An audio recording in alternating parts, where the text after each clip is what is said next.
भारत रत्न अमर शहीद जगदेव प्रसाद के बेटे और पूर्व केंद्रीय मंत्री नागमणि फिर एक स्टेप को लेकर के सुर्खी बने हुए हैं। नागमणि क्यों सुर्खी बने हुए हैं वो उन्हीं से जानेंगे, क्योंकि नागमणि हमारे साथ है। नागमणि जी, आपका एक स्टेप फिर अभी चर्चा का विषय बन गया है। सबसे पहले तो मैं उस स्टेप के बारे में जानना चाहूँगा। नागमणि जब भी कोई कदम उठाता है तो राजनीति में भूचाल आ जाता है और ख़ास तौर से देश का तथाकथित नेता राहुल गांधी जी और तेजस्वी यादव विपक्ष के नेता हैं। हंसी आती है ऐसे लोगों पर, ऐसे नेताओं पर जो जनता के मुद्दा से कोई लेना देना नहीं है और ज़बरदस्ती क्या भाई, देश और बिहार में वोट का लूट हो रहा है, वोट का चोरी हो रहा है। कुछ ही दिन पहले तेजस्वी यादव ने प्रेस कॉन्फ्रेंस करके कहा कि हमारा नाम वोटर लिस्ट में काट दिया गया जानबूझ करके, और दूसरे ही दिन प्रेस कॉन्फ्रेंस करके चुनाव आयोग ने कहा कि आपका दो दो जगह नाम है। अब बताओ, ये विपक्ष के नेता का कैरेक्टर है? 100% झूठ बोलने में माहिर। एक तो लालू जी पर ज़्यादा कमेंट्स करने की ज़रूरत है नहीं, बिहार का बच्चा बच्चा जानता है कि इन्होंने कौन सा कुकर्म किया बिहार में।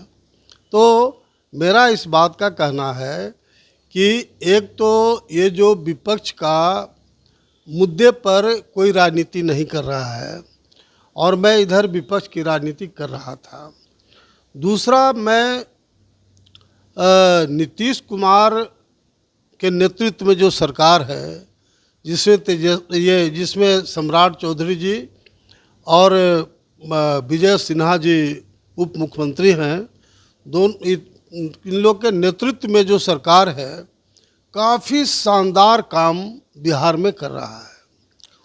ये पूरे देश में, देश की बात छोड़ दे, बिहार की बात लें तो लालू जी के टाइम में लालू जी ने कहा था कि हेमा मालिनी का गाल ऐसा रोड बनावेंगे, चिकना चिकना, और सारा रोड बिहार का 2 फीट 3 फीट 5 फीट गड्ढा था।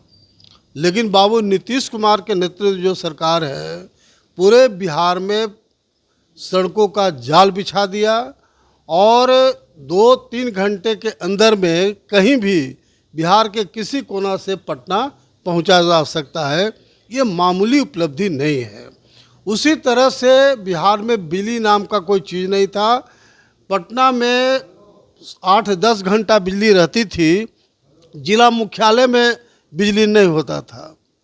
हम उस समय एमएलए थे तो हमारा डीएम ने फ़ोन किया कि सर आज 5 मिनट के लिए लाइट आई थी। ये हाल था लालू जी के राज में। लेकिन बाबू नीतीश कुमार जी के नेतृत्व में जो सरकार है, वो पूरे बिहार में तो बिजली गांव-गांव में दिए ही, हम समझते हैं 20 घंटा, और अब तो उन्होंने घोषणा कर दिया कि 125 यूनिट बिजली आम लोग के लिए फ्री। उसमें किसान भी आते हैं, घरेलू जो घर है उन लोग को, डोमेस्टिक को भी फ़ायदा हो गया। तो इतना शानदार, इतना जो जनता का डिमांड था, नीतीश सरकार ने पूरा करने का काम किया। तो ऐसी स्थिति में हमारे ऐसे लोग को सोचने पर हम लोग मजबूर हुए और महसूस किया कि जहां विपक्ष का बिल्कुल बिना मुद्दा का, बिना सिर पैर का लड़ाई लड़ रहा है, वहीं नीतीश कुमार जी के नेतृत्व में शानदार काम हो रहा है।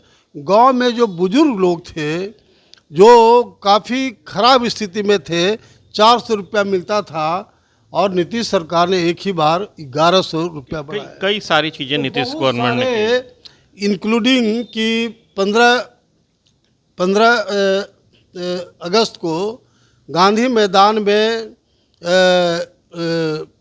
उन्होंने कहा कि बिहार में 13 मेडिकल कॉलेज है, हजारों बच्चे बिहार से बाहर जाते थे पढ़ने। उन्होंने 7 मेडिकल कॉलेज का घोषणा किया, जिसमें हमारा जिला अरवल भी है।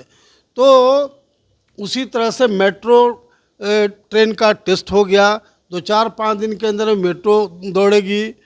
तो इतनी सारी जितने भी आम जनता का डिमांड था, विपक्ष का डिमांड था, जब 100% पूरा कर दिया, तो मैं विपक्ष को राय देना चाहता हूं कि राजनीति से संन्यास ले ले और अपना घर में बुढ़िया बस्तर बांध के खाए पिए रहे।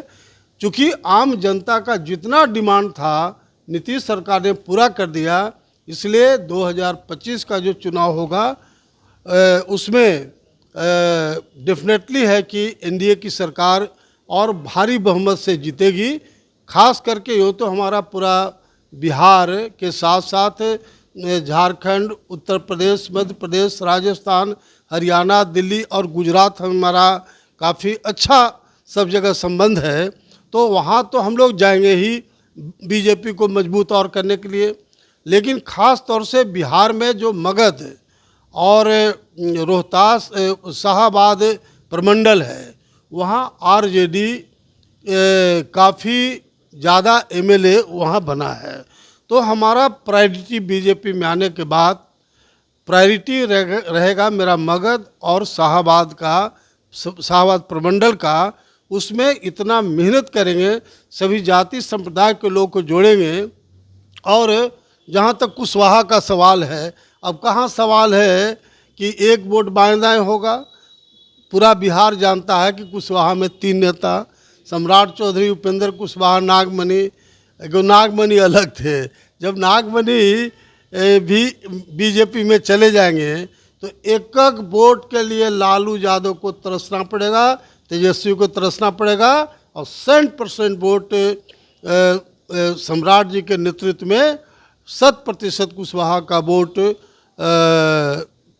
एनडीए और बीजेपी को जाएगा। इस सवाल ये भी है नागमणि जी की, आपके सामने ऑप्शन तो कांग्रेस पार्टी या फिर महागठबंधन की अन्य पार्टियों का भी था, लेकिन आपने सीधे सीधे बीजेपी को ही क्यों चुना? मैंने बताया तो पहले ही बताया कि ये लालू यादव भी कुशवाहा राजनीति को लेकर के काफ़ी सारे एक्सपेरिमेंट कर रहे हैं। अभय कुशवाहा को उन्होंने औरंगाबाद में उतारा, लोकसभा में नेता बनाया उनको पार्टी का। उनके कुशवाहा वाले गणित से आपके गणित कुछ कमज़ोर होगी या मजबूत होगी? जहाँ जहाँ आरजेडी का कैंडिडेट कुशवाहा होगा, डेफिनेटली 100% वहाँ हारेगा। क्योंकि मास कुशवाहा बिल्कुल एनडीए के पक्ष में हो जाएगा। हम लोग इस तरह से मेहनत करेंगे। राहुल गांधी बिहार में मत अधिकार यात्रा कर रहे हैं, तेजस्वी भी हैं, महागठबंधन के तमाम नेता भी हैं। उस यात्रा का कुछ फर्क पड़ेगा चुनाव पर? मैं पहले ही बताया कि बताओ, पूरा बिहार और देश ये बंडबरू टाइप के जो नेता है उस पर हंस रहा है। अरे जनता का कहाँ मुद्दा है? आप बताओ, कहाँ इलेक्शन हुआ जहाँ वोट का लूट हो रहा है, वोट का चोरी हो रहा है, पूरा जनता हंस रही है। ये बंडबरू टाइप का बात बोलना, बताओ कोई औचित है? जनता का मुद्दा पर अगर लड़ेंगे आप तो ना जनता आपके साथ देगी। ये जनता का मुद्दा है। एक सवाल ये भी है नागमणि जी की, विपक्ष कभी कहता है कि ईवीएम हैक हो रहा है, कभी कहता है कि वोट की चोरी हो रही है। हो क्या रहा है? क्या विपक्ष कंफ्यूज है? अच्छा, ये बताइए कि जब वेस्ट बंगाल चुनाव जीतता है, झारखंड चुनाव जीतता है, कर्नाटका चुनाव जीतता है, मद्रास चुनाव जीतता है विपक्ष, तो कहता है कि ईवीएम ठीक था।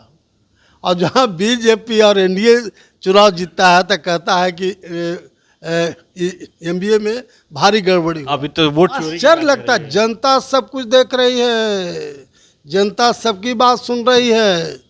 ईंट का जवाब पत्थर से बिहार में मिलेगा फिर। और लालू यादव का जो चेहरा है एक एक लोग को नज़र आता है। हमारे मुख्यमंत्री जी बराबर ही कहते हैं कि भाई मेरे राज के पहले क्या होता था? गुंडागर्दी, लूट खसोट, भ्रष्टाचार का आलम। सीएम के सेहत पर बराबर सवाल उठाया जाता है। बराबर आरजेडी की तरफ से या फिर महागठबंधन के जो घटक दल हैं वो कहते हैं कि सीएम अचेत अवस्था में। आपका क्या कहना अच्छा, है? ये बताइए कि सीएम अचेत अवस्था में होते तो जितना आम जनता का डिमांड था, विपक्ष का जितना डिमांड था, 100% वो पूरा करने का काम किए कि नहीं किए? क्या तबीयत अच्छा है बुरा है उसको छोड़ दीजिए, लेकिन ये विपक्ष ये कह के क्या मैसेज देना चाहता है? है विपक्ष ये कह करके क्या मैसेज देना विपक्ष जो बोल रहा है उसे जनता हंस रही है, इसलिए कि विपक्ष के बातों में कोई दम नहीं है। भैया, इस देश में खड़ाऊं पर भी शासन चला है। एक बात बोलते हैं, नीतीश कुमार जी के नेतृत्व में जितना शानदार काम बिहार में हुआ है, अब मुद्दा ही नहीं बचा। अब हम लोग जो 2025 का चुनाव आएगा और सरकार जो बनेगी, तो बैठ करके पहले हम लोग को मुद्दा चुनना पड़ेगा कि कौन सा काम बाकी रह गया है। सीएम पर पर्सनल अटैक उचित है? ना देखिए, ये डेमोक्रेसी है, पर्सनल अटैक कर सकता है, लेकिन सही तरीके से अटैक करना चाहिए। डेमोक्रेसी है ना, उसमें कोई अंतर नहीं है। अगर कोई अटैक करता है तो हम लोग ईंट का जवाब पत्थर से उनको देंगे, विरोधी को। एक अंतिम सवाल ये रहेगा कि आप विधानसभा, विधान परिषद, राज्यसभा, लोकसभा चारों जगह के मेंबर हैं। क्या इस चुनाव में नागमणि जी भी चुनावी मैदान में उतरेंगे? नहीं, बिल्कुल नहीं। मैं किसी भी कीमत में चुनाव नहीं लड़ूंगा, बल्कि एनडीए को भारी मतों से जिताने के लिए दिन और रात हम लोग पूरा बिहार के अलावा मेरा प्रायोरिटी है मगध और शाहाबाद प्रमंडल में एक सीट एनडीए को जिताना। ये हमारा कमिटमेंट है और बीजेपी एनडीए के लोग को भी लगेगा कि इस इलाके में पिछले चुनाव में एनडीए हारी है। नागमणि जी अगर आए, अगर जो बढ़ोतरी होगी उसमें नो डाउट कि ये क्रेडिट नागमणि को भी जाएगा।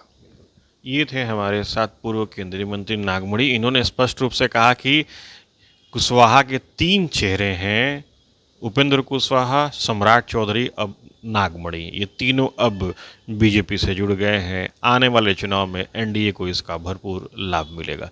Sujit Kumar, TV 9 digital, Patna.